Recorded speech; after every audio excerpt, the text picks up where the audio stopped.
¿por qué no nos platicas quién es Jesús González Schmal? Bueno, Jesús González Schmal, si algo hemos tratado en este programa y creo que se ha logrado es traer a personajes, en algunos casos de leyenda, ¿no?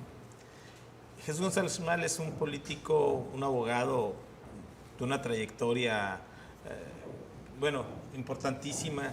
Fue panista, estuvo dentro del Partido de Acción Nacional, fue uno de los generadores de una de las rupturas más, no sé si dolorosas, pero sí con mayor trascendencia al interior del Partido de Acción Nacional, que tiene que ver con algo que sucedió después y que terminó llevando a Vicente Fox como candidato del PAN a la presidencia. La ruptura entre los doctrinarios, entre quienes creían, creo, que la práctica política no era necesariamente un asunto de ceder todo contra los principios, contra aquellos que creían que los principios eran más importantes que ganar el poder. Ese es Jesús González Schmal, diputado. ¿Qué tal? Diputado en la última legislatura, sobre el que Marta Sagún, ¿te acuerdas? Esa conferencia Ay, de eso es de lo que tenemos que hablar mucho. Me quiere mucho, sí. Sí. Qué bueno, Gerardo, que... Pero vámonos un poquito, permíteme, vámonos un poquito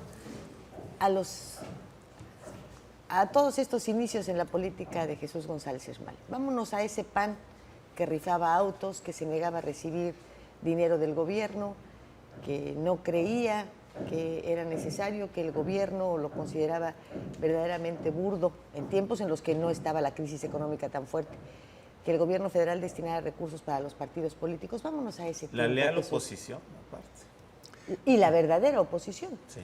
Pues sí, era la verdadera oposición, porque el PAN se funda en 1939, justamente a 10 años de que el PRI había nacido, como un esfuerzo ciudadano tendiente, primero, a crear conciencia en el pueblo de que la democracia era la vía, pues, para que el país saliera adelante y se lograran condiciones de justicia distributiva y de oportunidades para todos los mexicanos.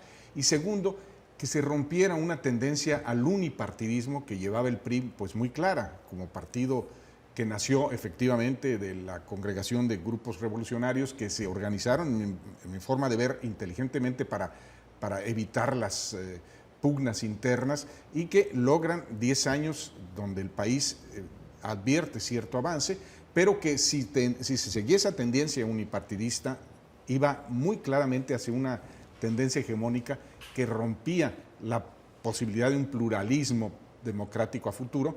Y desde luego también esto, de alguna manera hacer crónico el pragmatismo, es decir, el poder por el poder mismo, el sentido de posesión del poder aún a costa de las democracias o de las elecciones en contra.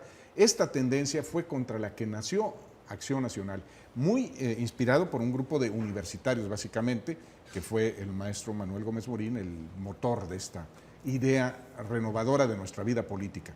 Pero esto ocurre efectivamente hasta finales de los 80s, cuando irrumpe al partido un grupo ya de pragmáticos, de hombres de poder, que habían casi todos ellos fracasado en su vida empresarial y que en un momento dado querían tener pues oportunidades de ejercer el poder, ahora sí que con el sentido más rupestre, el poder por el poder mismo, llegar a las decisiones, tener oportunidades de enriquecimiento, quedarse permanentemente en el poder, que es lo que finalmente el foxismo y el calderonismo está dando por resultado, y con un saldo tan negativo. Son los hijos de aquel maquío con el que contendió González Schmal por la candidatura a la presidencia del partido. Derivan de ese movimiento.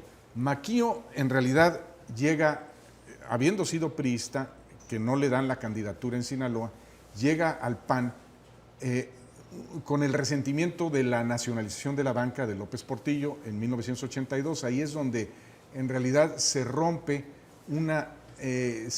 pues una composición, un sistema en donde los empresarios tenían un picaporte, tenían acceso al presidente de la República, que incluso, Lilia lo ha de recordar muy bien, los empresarios tenían antes que el Congreso la ley de ingresos y el presupuesto de egresos de la Federación, tenían mano para decidir la política económica del país.